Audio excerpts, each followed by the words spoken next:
Meus caros irmãos e minhas queridas irmãs em Cristo, Jesus seja conosco.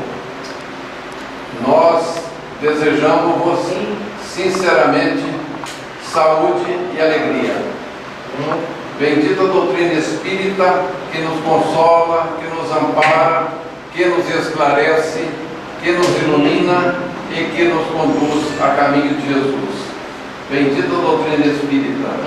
Agradecemos a presença dos senhores, das senhoras, dos jovens, das crianças.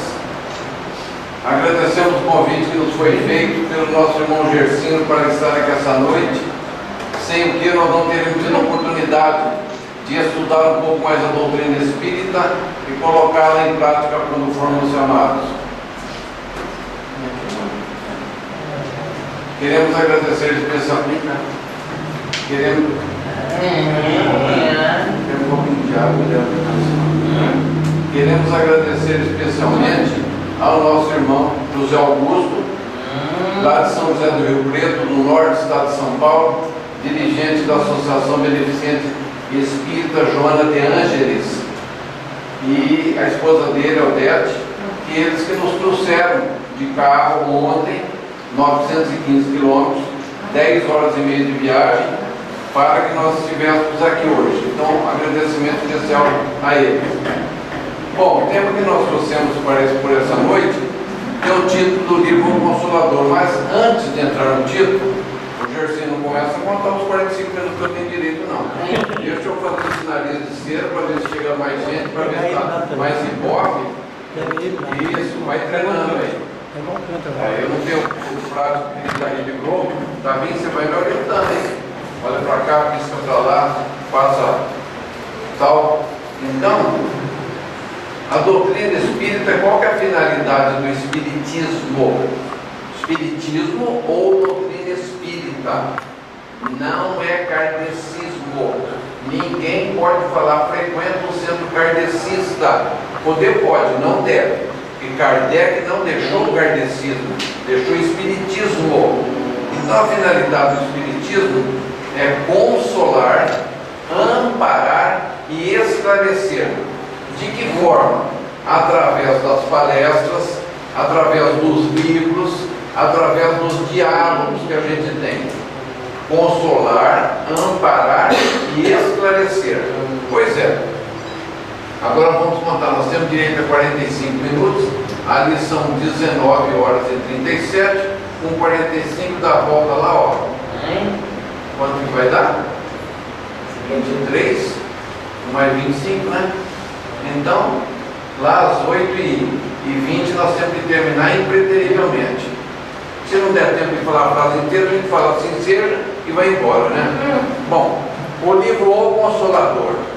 Na noite de 31 de outubro de 1939, na cidade de Pedro Leopoldo, Minas Gerais, 42 quilômetros acima de Belo Horizonte, agora onde tem o aeroporto de Confins, na cidadezinha de Pedro Leopoldo, 31 de outubro de 1939, numa reunião espírita no Centro Espírita Luiz Gonzaga, um espírito amigo disse aos dirigentes daquela casa que eles deveriam fazer perguntas ao espírito Emmanuel sobre diversos assuntos que interessam a nós, interessava desde aquela época, 1939. E aí o espírito Emmanuel, consultado, disse que as responderia, colocaria em ordem e depois seria publicado o livro. Pois é, 1939, aí aqueles espíritas que estavam lá no Centro Espírita Luiz Gonzaga, em Pedro Leopoldo, depois mais uns em Belo Horizonte e em outras cidades, e efetuaram várias perguntas. Passou-se no mês de novembro inteirinho, dezembro, janeiro e fevereiro. Exatamente 4 meses depois, no mês de março de 1940, foi editado esse livro, O Consolador. Aqui, ó, o livro O Consolador, de 1940. Esse meu não é de 1940, ele está bem velhinho, mas eu comprei ele em São José do Rio Preto em 1983. O que contém nesse livro aqui? 411 perguntas e respostas, mais ou menos 1/3 sobre ciência, 1/3 sobre filosofia, 1/3 sobre religião. Somado com aquelas 1018 a 1019 do livro dos Espíritos, tem pergunta aí para a gente. Todas as perguntas que a gente quer fazer já foram feitas. Ou Allan Kardec lá em Paris aos Espíritos, ou o pessoal de Pedro Leopoldo, o Espírito Emmanuel, que era o guia espiritual do Chico Xavier. Pois é, dessas 411 perguntas e respostas, ciência, filosofia e religião, nós, lá em São José do Rio Preto, na semana que passou, separamos só da parte filosófica, que não tem nada de ciência e nada de religião, é só a parte filosófica. E nós separamos 15 perguntas e respostas que achamos as mais interessantes para comentar. Se der tempo da gente falar as 15, claro, se der tempo de falar 13 ou 12, encerra, fala assim, seja e vamos embora. Depois que mesmo que vai ter, coquetel, acho tão bonito, um coquetel. Os meus querem ter um coquetel, porque eu uma camisa melhor. Essa daqui é de Curitiba, olha. Então, uma das perguntas que tem aqui é título de uma das palestras que nós estamos fazendo há mais de 10 anos. O dia que eu ia fazer essa palestra aqui em Aral Moreira, eu vou avisar 6 meses antes, para vocês limparem o friso, comer tudo que é carne que tem de lá, de porco, de boi, frango, cabrito, jacaré, e depois que eu fizer a palestra, porque não se deve comer carne de animais e de aves, ninguém vai comer nada, nem carne moída no meio da coxinha. Então eu vou avisar 6 meses antes.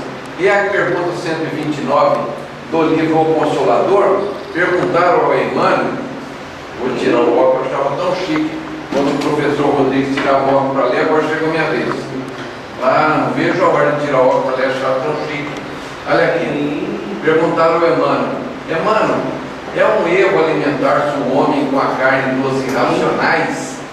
O homem aqui é a humanidade. E aí, se eu não explicar, as mulheres estão ouvindo e falam, só os homens que não podem comer, as mulheres podem. O homem aqui é a humanidade. É um erro alimentar-se o homem com a carne dos irracionais, ou seja, dos animais irracionais. A vaca, o carneiro, o cabrito, a galinha, o peru, qualquer bicho, né? Está escrito aqui. Aí vem a resposta dos...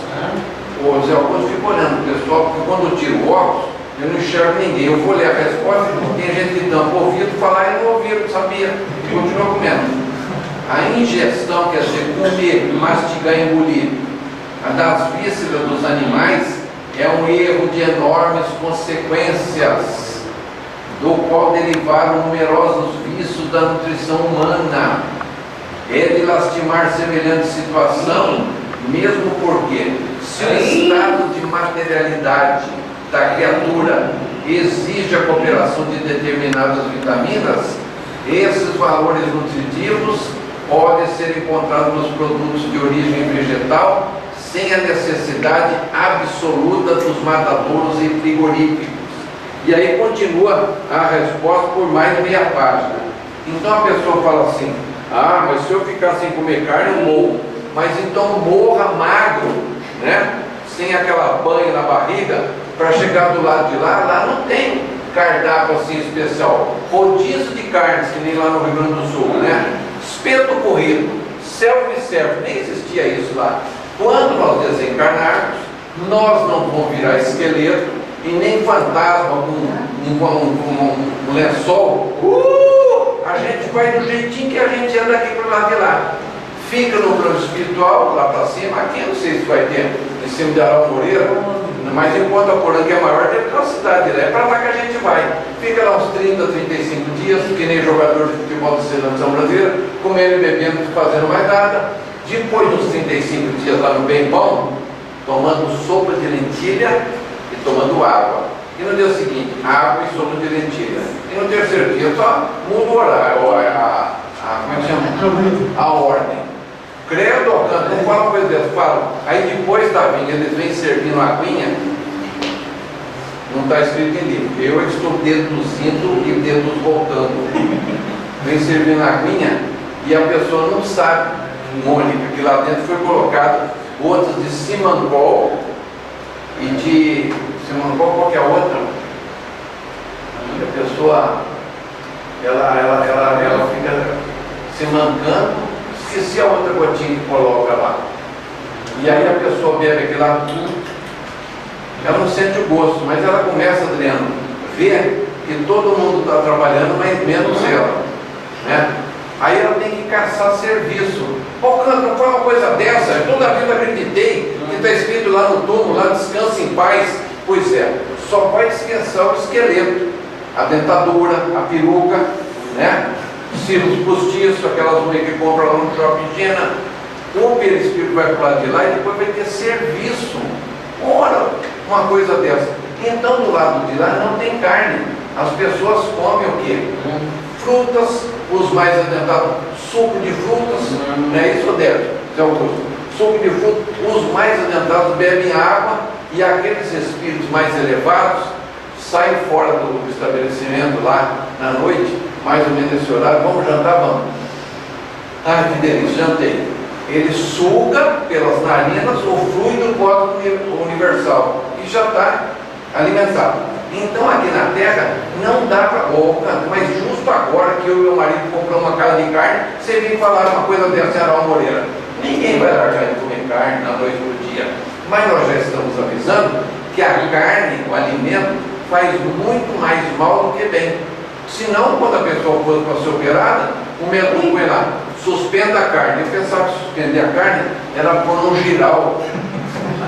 Não é. Suspenda a carne e não dê carne para ele comer. Ora, a China, que é o país que mais está progredindo no mundo, tem 1 bilhão e 250 milhões de habitantes que não comem carne. Eles comem o quê? Arroz, soja, né? Leite e vivem. A Índia, que tem lá 1 bilhão de habitantes, a vaca é sagrada. Não é que eles põem a vaca no trono lá, oh santa vaca, oh santa... Não é. Eles não comem, porque se for comer, acaba uma semana, Zé Augusto. Então eles pegam o leite da vaca, não é?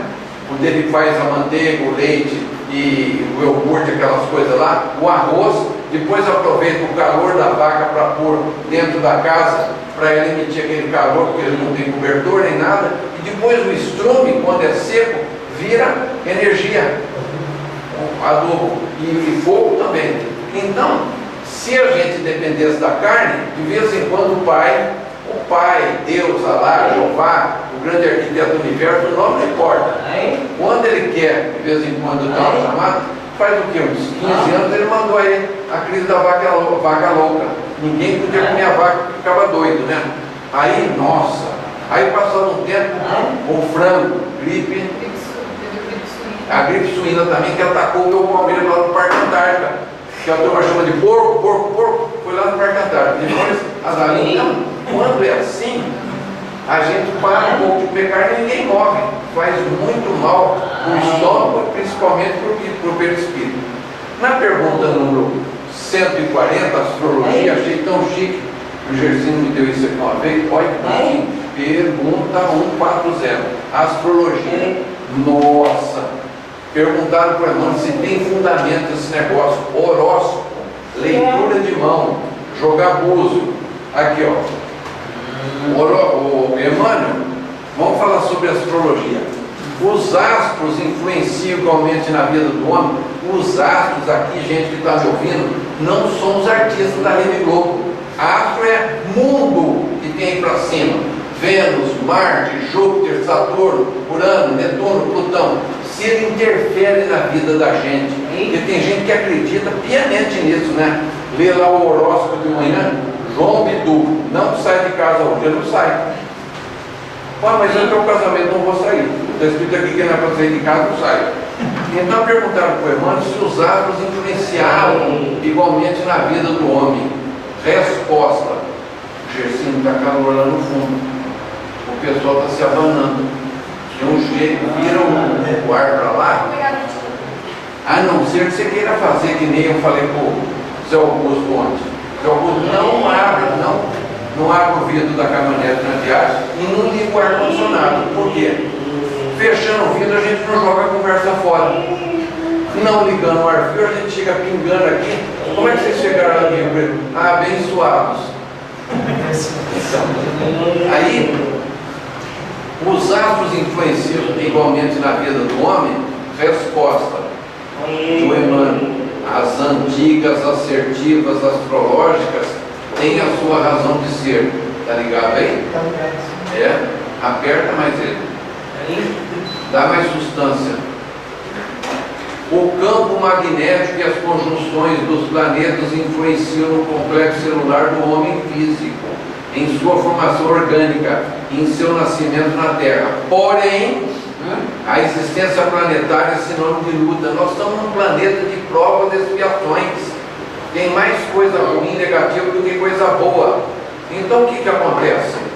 Todos nós estamos passando por dificuldades físicas, morais. Só daqui uns 500 anos, que a gente vai fazer umas 5 viagens para lá e para cá, é que o planeta Terra vai dar uma melhoradinha. Por enquanto não é assim.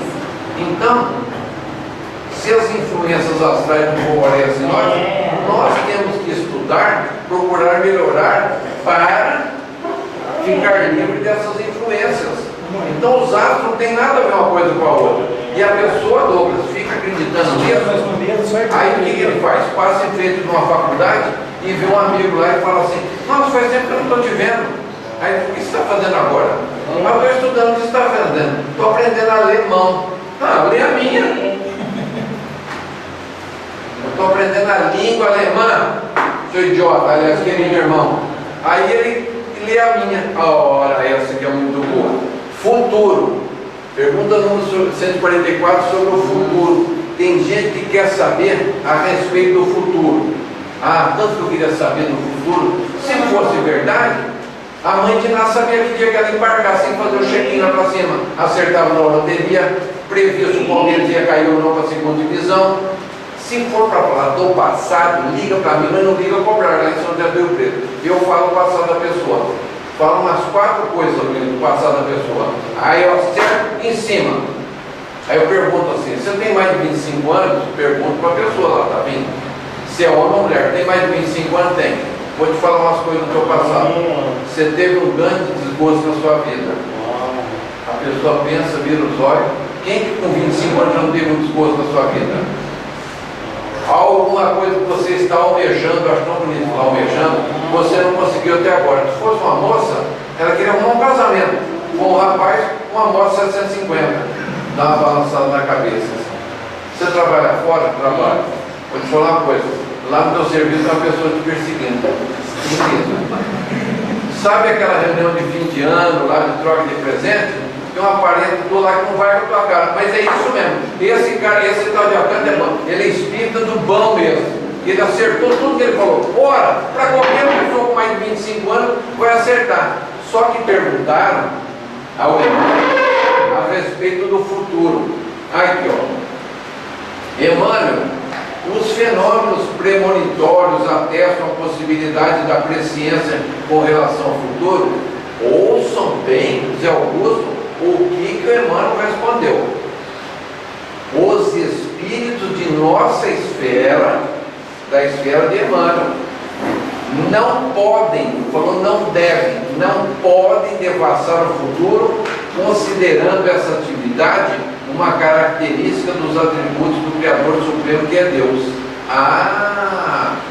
Não podem devassar o futuro. Então, quando uma pessoa fala para a outra assim: eu vou dar aqui a tua mão, eu vou jogar os búzios aqui, eu vou dizer o futuro. Não acredito numa coisa dessa. Porque se o Emmanuel está dizendo que não pode, e se eles pudessem, eles não diriam nada. Então, quando o Pai, Deus, Alá, Jeová, o grande arquiteto do universo, não importa, o Criador, o Pai Supremo, quando ele resolve mostrar alguma coisa do futuro, que no futuro vai existir, o que acontece? Ele manda um gênio, entre aspas, para cá. O Júlio Verne, que reencarnou lá na França, e com 100 anos de antecedência, ele tinha escrito no livro Viagem ao Mundo em 80 Dias. Hoje, o avião a jato faz 40 horas, ele dá a volta no mundo em 40 horas. Então, naquela época, falando, imagina dar a volta ao mundo em 80 dias. Viagem à Lua. Esse cara ficou louco, quem é que vai viajar para a Lua? Segundo o professor Rodrigues Ferreira, não foi ele que errou a distância de 20 quilômetros. Foram os norte-americanos, lá os estadunidenses, que mudaram a posição lá no Cabo Canaveral e soltaram a Lua. 100 anos antes ele já tinha escrito 20 mil léguas submarinas. Trata daquele o submarino náutico envolvido a energia nuclear. Nem existia a palavra. Que ele ia debaixo, imagina, um navio era vapor lá em cima d'água, como é que vai lá para baixo d'água? A única coisa que ele previu, que não aconteceu ainda, viagem ao centro da Terra. Então, de tempo em tempo, vem alguém contando o que vai acontecer no futuro, não é? Agora, falar para uma pessoa, vem aqui que eu vou te contar o que vai acontecer com você a semana que vem, daqui a um ano, chama papo furado, não acredite. Bom, a próxima aqui, qual que é aqui? Cartomancia. Olha lá, ó. Cartomancia, pergunta número 145 do livro O Consolador. É as perguntas sobre a cartomancia. Está aqui, ó. Cartomancia. Que dizemos da cartomancia em face do espiritismo? É a leitura através das cartas. Quem sabe ler através das cartas é a namorada que recebe carta do namorado, não é? Ou o empregado que recebe a carta do patrão. Cartomancia. O que será que ele quis dizer com essa carta aqui? Agora, virar as cartas assim do baralho para dizer o que vai acontecer, não acredite nisso. Está aqui. Que dizermos da cartomancia em face do espiritismo? Resposta do Emmanuel. A cartomancia pode enquadrar-se nos fenômenos psíquicos, mas não do espiritismo evangélico, do evangelho segundo o espiritismo.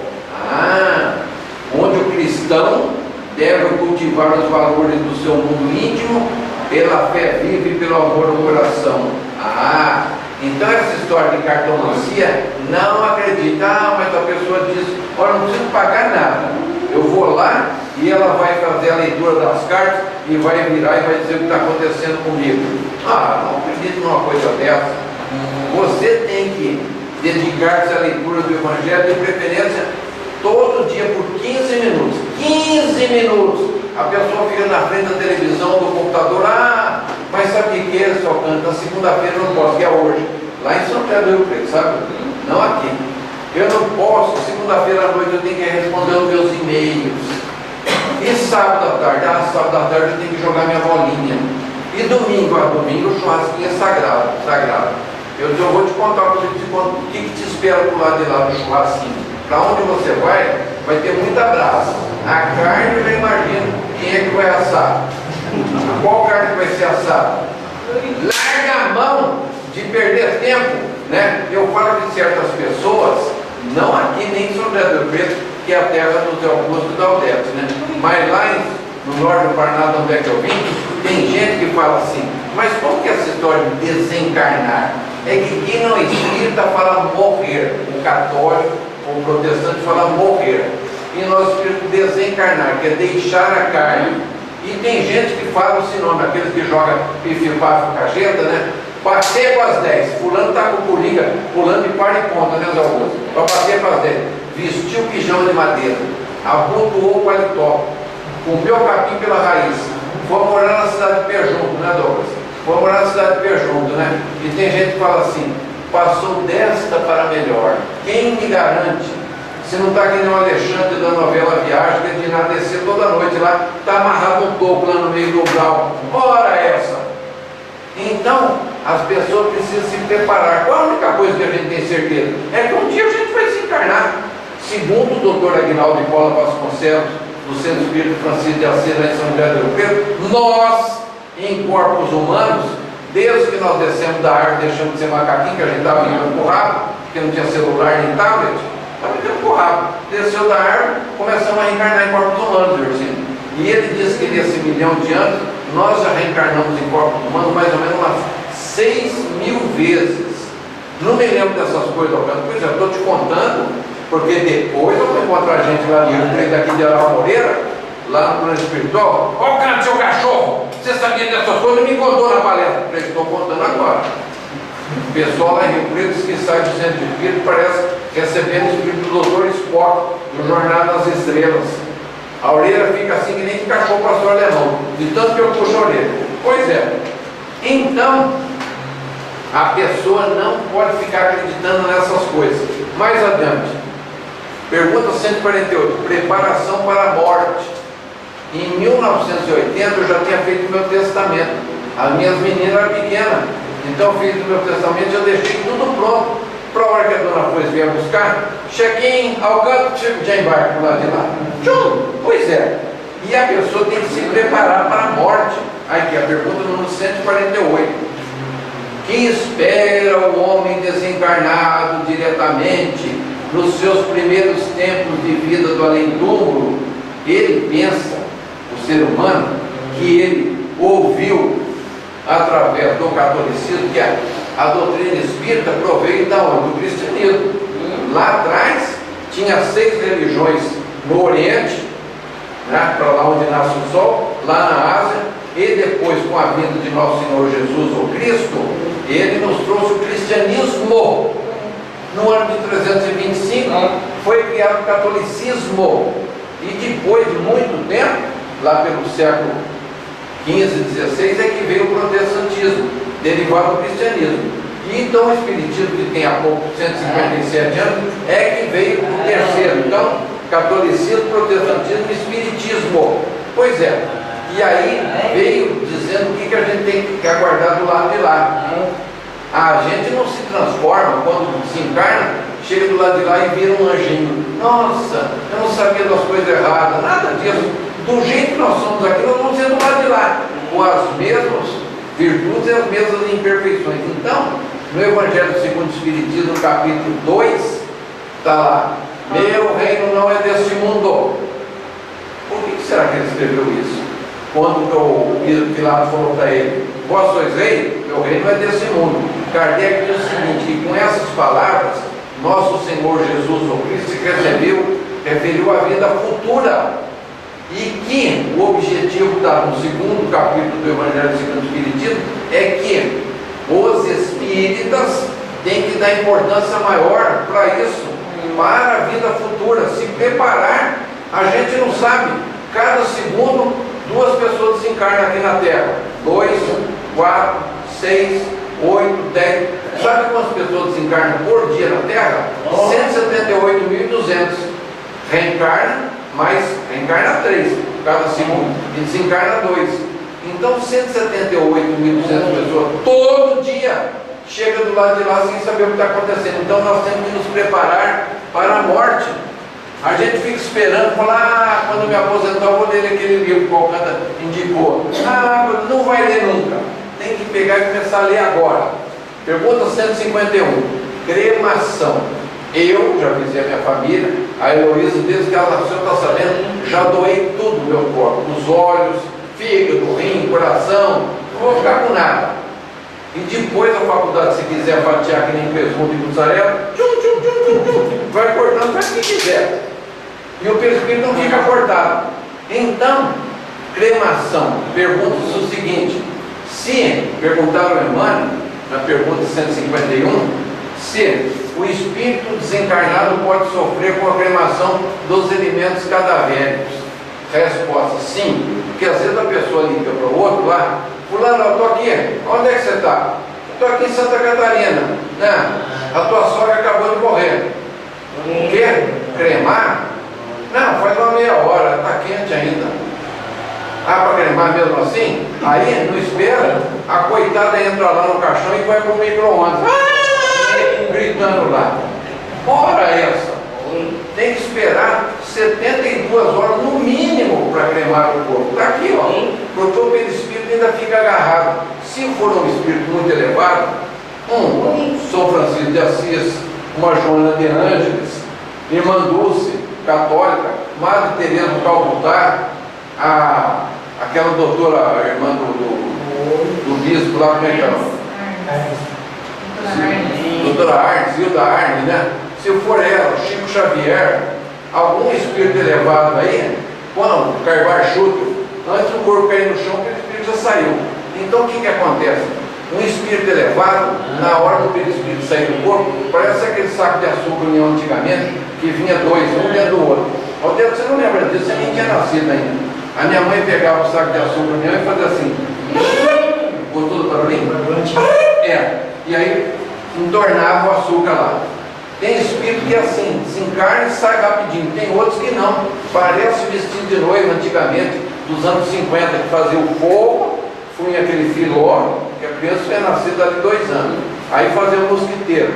E aí quando voltava no casamento, ficavam 2 ou 3 amigas ou parentes descosturando com aquela gilete azulzinha, tirando, dava um trabalho para tirar. Então tem espíritos encarnados que estão tão agarrados no corpo que demora muito, não pega lá que no açúcar União e tira. Então a pessoa tem que esperar no mínimo 72 horas para mandar para a cremação. Não é? Tem que esperar um tempo. Pergunta número 175 sobre família. O que perguntaram sobre família no livro O Consolador? Sobre família. Emmanuel, está aqui, ó. O Instituto da Família é organizado no plano espiritual antes de projetar-se na Terra? Resposta do Emmanuel. O colégio familiar tem suas origens sagradas na esfera espiritual. Em seus laços reúnem-se todos aqueles que se comprometeram no além a desenvolver na Terra uma tarefa construtiva de fraternidade real e definitiva. Então o que acontece? Os espíritos numa mesma família, 40, 50 ou 100 pessoas, eles vão reencarnando, uma época como filho, outra época como mãe, como avô, e assim vai reencarnando. E aí o que acontece? Nesses institutos familiares aqui, acontece de encontrar aqueles que nos são caros e amigos e aqueles que também não são. Lourenço Prado mandou uma mensagem sobre reencarnação. Reencarnação, tempos idos, no lar de segundas tem os laços mais queridos e as aversões mais profundas. Toda casa tem algum espírito que antigamente falava-se, né? Aquela lá é a ovelha negra da família. A ovelha negra da família é a Rita Lee, essa roqueira. Então, vão reencarnando e vão se encontrando. Mas a família é um instituto que precisa continuar. Sem medo que a gente não vai para o plano espiritual assim, sem dívida aqui. Casamento, pergunta 179 do livro O Consolador. Pergunta 179. Perguntaram ao Emmanuel, no capítulo das afeições terrenas, o casar ou não casar-se, estar fora da vontade dos seres humanos, quer dizer, já está programando que vai casar ou que não vai casar aqui na Terra? Resposta do Emmanuel. O matrimônio na Terra é sempre uma resultante de determinadas resoluções tomada na vida do infinito antes da reencarnação dos espíritos, seja por orientação dos mentores mais elevados, quando a entidade não possui educação para manejar as próprias faculdades, ou em consequência de compromissos assumidos livremente em outras encarnações. Então, razões pela qual o casamento está assim programado. E aí consta no livro Estudando a Mediunidade, de Martins Peralta, de 1956, que aqui na Terra, a alma gêmea lá. Aí, a alma gêmea. Não, é mais para trás. É mais para trás. Ó, 5 tipos de casamento aqui na Terra. Mas como 5 tipos de casamento aqui na Terra? Lá no Norte Paraná tinha 3 tipos de casamento. Lá em Paraíba do Norte também tinha. Então, existia o casamento civil, o religioso, qual que era o terceiro? Civil ou religioso vem o quê? Militar. Quando casava na Capelinha Verde, na delegacia. Assina aí. Forçado. Está forçado. Mas o Martins Peralta, lendo o livro Meus Domínios na Mediunidade, descobriu que são 5 tipos de casamento aqui na Terra. Acidentais, não estavam programados para acontecer. Foi um acaso. Teve um baile, aqui era a Moreira, veio o pessoal aqui de outro lugar, veio de Sangapuitã, veio outro salão e se encontraram lá, né? Aí cara nem queria vir. Aí ele estava lá, e a sanfona é que limpa banco, né? Aquele pam, pam, pam, pam. E ele sentado lá, não conhecia ninguém. Veio insistindo, um amigo dele tinha um namorado. De repente, esqueci, não quando, ele olha na porta do clube, entra uma mocinha de uns 17 anos com o pai e a mãe. Quando os olhares se encontram, é ele, é ela. Aí o tonto, aliás, o rapaz, vai indo para perto da moça que nem um passarinho para a boca da cobra. Ela, se encontraram. Então, se encontraram ali e não estava desde programado. São os casamentos acidentais, que não é que ocorre. O cara está andando de moto na cidade, bate no carro, dá pá! Quer casar comigo? Quer. Não é assim. Depois, casamentos sacrificiais. É a maioria, aliás, provacionais. A maioria. De cada 10 casamentos, 7 ou 8 são provacionais. É a prova. Uma vez o marido vem como pedra, outra vez como esmerilha. Então, acidentais, provacionais, sacrificiais, que na maioria das vezes a mulher que é sacrificada, é só ler naquele livro há 2000 anos, por Lourenço, por culpa dele, ele ficou 10 anos sem conversar com a Lívia, que era a esposa dele, por culpa dele. Depois tem casamentos de almas gêmeas ou afins, muito raros também. E casamentos transcendentes. Tavinho, eu pensei que transcendente era aquele araminho que põe no dente de pessoa rica. Não é transcendente, não é isso. Transcendente é muito elevado, superior, sublime. Como Kardec, casado com a Amélie Gabriele Delacombe Boudet, 9 anos mais velha que ele, casamento transcendente, não tem filhos, eles vieram lá ajudar a humanidade. 5 tipos de casamento. Cônjuges. Cônjuge é o marido em relação à esposa ou a esposa em relação ao marido. Quando eu trabalhava na empresa elétrica de Londrina, lá nos anos de 1966, eu ia fazer lá um pedido de ligação temporária para passar Sinteco, ou então ia atender alguém e perguntava assim: como é o nome do seu cônjuge? A mulher falava: ô moço, eu sou mulher casada, o que o senhor está pensando? Eu estou pensando que o senhor é casado. Cônjuge é o seu marido. Ou então vinha um rapaz, um homem, e falava assim: como é o nome do seu corpo? Você está pensando que eu sou o quê? Estou pensando que o senhor é casado com uma mulher. Então o cônjuge é o marido em relação à mulher, ou a mulher em relação ao marido. Está aqui na pergunta 188 desse livro aqui. Como devem fazer os cônjuges para cumprir bem os seus deveres? É necessário que eles se mantenham unidos em casa, não disputando o território, cada um querendo impor. Você tem que mudar, que eu não vou mudar. Não é assim. A pessoa tem que mudar para que o outro mude. Ah, mas isso é tão fácil assim? Será que o meu marido for no centro espírita em 2 meses ele muda? Não muda, só se mudar de casa, de apartamento. Nós levamos 5 anos para modificar algumas atitudes, 10 anos para modificar outras, e 15 anos para modificar aquelas mais difíceis. 15, estudando a doutrina todo dia, quase que eu falo todo santo dia, mas eu não sou católico, né? Todo espírito puro dia, sem graça, né? Estudando 15, e muitos meus defeitos ou não virtudes não mudei nessa encarnação, vou mudar na próxima, mas algumas eu não tenho. Eu já não tenho vício do cigarro, ó. Pessoal, sai aquela rodelinha, tá, parece um biscoito de polvilho, é câncer. Aí a pessoa, quando vai morrer, põe lá alguém da família que não queria que fumasse, põe lá no túmulo assim, dá uma frase da pessoa: o meu coração era de Jesus e o pulmão da Souza Cruz. Ou o vício da biritinha, né? Ah, mas uma cervejinha não faz mal. Faz mal sim! Ah, mas eu ouvi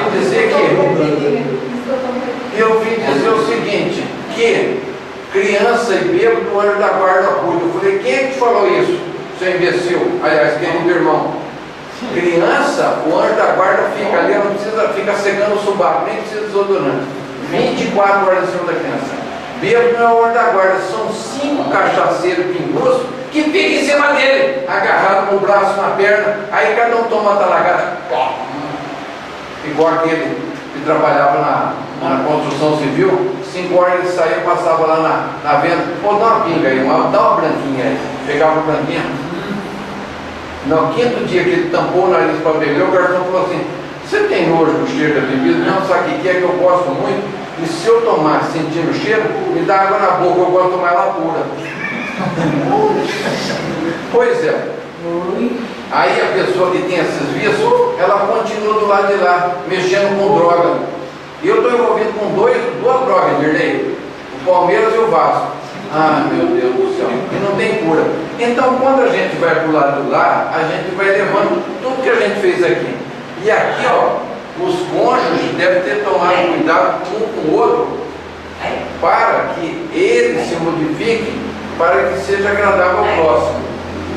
Na pergunta 191, a dor. O que é a dor? Aqui, ó, sobre a dor. Aqui, ó. 191. Ah, é a dor. Como poderão os pais despertar no íntimo do filho rebelde as noções sagradas do dever, das obrigações para com Deus Todo-Poderoso? Pois é, depois de esgotar todas as atitudes, os pais perante os filhos rebeldes, que desapontam os pais, que desobedecem, que não respeitam, aí vai chegar uma hora que o pai e a mãe falam: mas aonde que eu errei? Não errou. Quem errou foi o filho. E aí a dor vem buscar ele. A dor vem buscar, como aconteceu no livro Ave Cristo. No livro Ave Cristo, o Tassiano, que era o protegido do pai dele era o quinto varro, ele era rebelde, desencarnado, foi mal aqui na terra. Ele precisou reencarnar e passou por tudo aquilo que tinha que passar. Então, quando os pais fazem todo o possível para que os filhos modifiquem e eles não conseguem modificar, a dor vem buscá-los. Pergunta número 194. Auxílio dos guias espirituais. Será que os espíritos nos auxiliam? Perfeitamente. De 0 até 7 anos, fica 24 horas o espírito anjo da guarda, que não tem asa, com pena nem nada, em cima da criaturinha.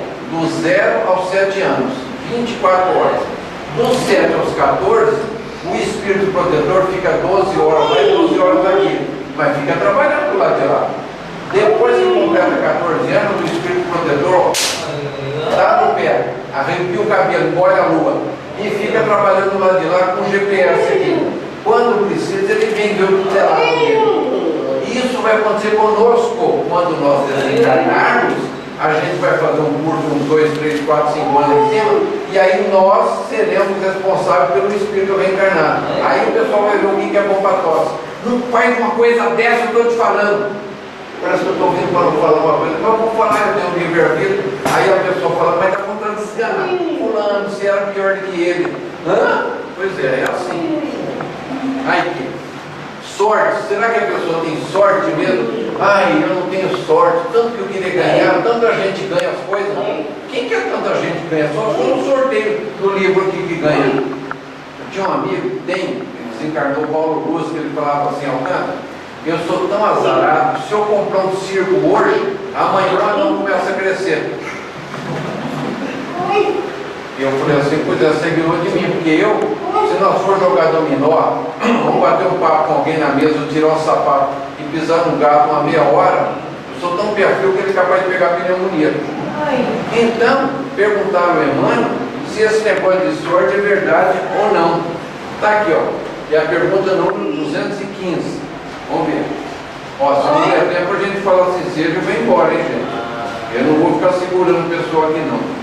Os chamados homens de sorte são guiados pelos espíritos amigos? O Emmanuel diz que nem sempre a sorte é um benefício. Se a gente for analisar quem é que ganhou na Mega Sena, na loteria esportiva, a maioria deles teve morte muito trágica e não foram felizes, não. A sorte é também uma prova de responsabilidade, exigindo muita compreensão da criatura que recebe. Se ela recebe, que nem o Bill Gates, que é o homem mais rico do mundo, a cada 3 anos ele destina bastante dinheiro da parte dele para instituições de caridade. Passa mais 2, 3 anos, ele volta para o primeiro lugar. Então é isso, depende do que ele está fazendo. A tarefa dos guias espirituais, pergunta número 226. Aqui, a tarefa dos guias espirituais é saber qual que é a tarefa dos guias espirituais aqui na Terra. Eu tirei a resposta do livro Emmanuel, Agora eu vou perguntar se alguém aqui tiver marca-passo. Qual é o nome do repórter? Joel. Você não usa marca-passo, né? Não, a senhora usa? Se alguém daqui usar o marca-passo, eu não falo a resposta, porque se eu falar, a pessoa assustar, desencarnar, pô, vai pro lado de lá, por que você veio tão cedo? A besta lá que foi dar a palestra, falou lá. Então eu falo assim, se a pessoa tiver marca-passo, eu não falo. Bom, li essa resposta e falei. Passaram 6 meses, Douglas, encontrei uma senhora, ela falou assim, minha neta ouviu uma palestra do senhor, e o senhor recomenda o livro Espírito para quem tem marca-passo. Eu lembrei da minha mãe, só dando com um gato morto na cara quer fazer miar. Não é livro Espírito para quem usa marca-passo. A pergunta é o seguinte, qual é a tarefa dos guias espirituais perante nós? Resposta do Emmanuel, os guias espirituais do homem não poderão, vírgula, de forma alguma, vírgula, afastar as dificuldades materiais dos seus estágios evolutivos sobre a face da Terra. Dificuldade material, de jeito nenhum. Eu vou pedir para os guias, Jardim, sei que tem uns espíritos lá que você fala com ele, eu deixei aqui em Ponta Porã, eu deixei um currículo e deixei o outro lá em Amambaí. E aí veio a resposta diferente de R$200 de cada aula. Vendo uns dias qual que eu devo pegar. Aí, Gersino, olha, eu estou querendo vender aquela minha Brasília Belina velha, que eu achei um comprador, vê se os espíritos falam se eu devo comprar um carro novo ou comprar um terreno aqui, no Aral Moreira 2. Daqui 6 meses está perguntando se vai tomar Cibaleiro ou Melhoral. Não tem que perguntar coisa nenhuma. Você tem que decidir por conta própria. Vamos pular a dor física e a dor moral, porque é muito complexa a resposta, e vamos para a provação e expiação. Qual que é a diferença entre provação e expiação? Provação não é quando está na época do vestibular, que é aquela provação, fazendo muito provação. Expiação também não é quando a pessoa fica, uma vizinha fofoqueira, fica olhando pelo quintal, fica espiando o que a outra está fazendo. Não é isso. Na doutrina espírita, a diferença de provação e expiação está na pergunta 246, e é bem fácil da gente entender. Emmanuel, qual que é a diferença entre provação e expiação? A resposta do Emmanuel: a provação é a luta que ensina ao discípulo rebelde e preguiçoso, parte 1, a estrada do trabalho, o caminho do eito, o cabo da enxada, e a identificação espiritual. A aprovação é bem mais fácil, né? A expiação é a pena imposta ao malfeitor que comete um crime contra ele mesmo, suicidando ou matando alguém, prejudicando alguém.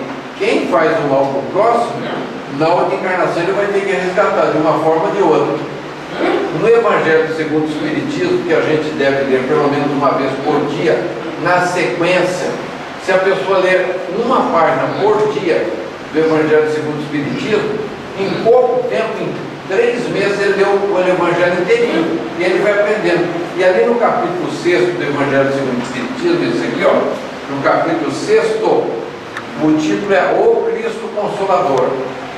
Depois das anotações do Mateus, eu não falo São Mateus, eu não sou católico, Mateus, vem 2 parágrafos de comentário de Allan Kardec. Em seguida está escrito lá, instruções dos Espíritos, advento do Espírito da Verdade. Advento significa vinda, chegada. E o Espírito da Verdade que se auto-identifica dizendo: eu sou o divino jardineiro, eu sou o grande médico das almas, dando a entender que seria nosso Senhor Jesus ou Cristo. O Espírito da Verdade diz o seguinte: espíritas, somos nós, né? Eis o primeiro ensinamento, amai-vos. Eis o segundo, instruí-vos. Muito obrigado a todos pelo carinho, pelas vibrações. Tenham uma boa noite.